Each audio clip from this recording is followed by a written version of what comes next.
ay rated SPG.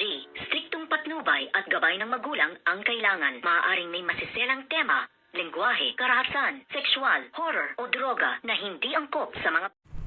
Good morning and welcome sa aking YouTube channel. Ngayon po ang ating balitang showbiz, ang mainit-init na balita at trending na trending ngayon.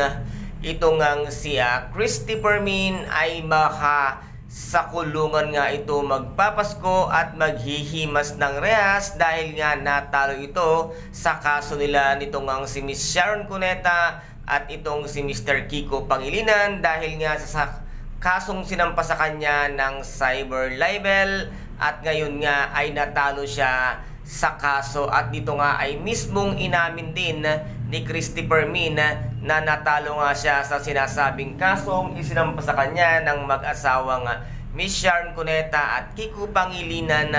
na ngayon nga ay nasabi niya na hindi pa tapos ang laban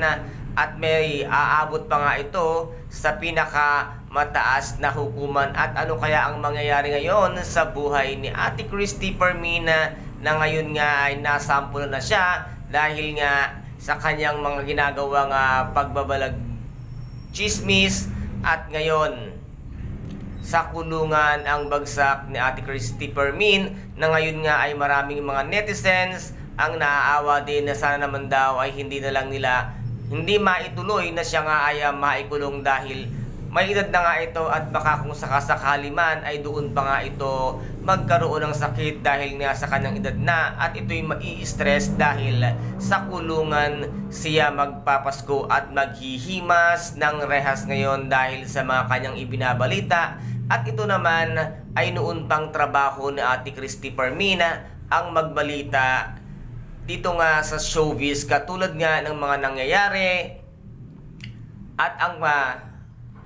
at dito nga ang isinampa sa kanya nga dito ay ang isa ang paninirang puri na katulad nga ng nagawa at nasabi dito ni Ate Christy Permin kung kaya't dito ay hindi talaga pinalampas ng mag-asawang Kiko Pangilinan at ito ngang si Miss Sharon Cuneta kung kaya't ito ngayon ang kanilang ginawa ay babigyan ngayon ng sample. Si Ate Christy Permin na ngayon ay siya ang trending ngayon at usap-usapan ang kanyang pagkatalo sa korte. Kaya guys, ito po ang ating aabangan sa mga susunod na balita at kung ano ang mangyayari kay Ate Christy Permin ngayong siya nga ay natalo na sa kaso. Kaya guys, maraming salamat po and good morning everyone.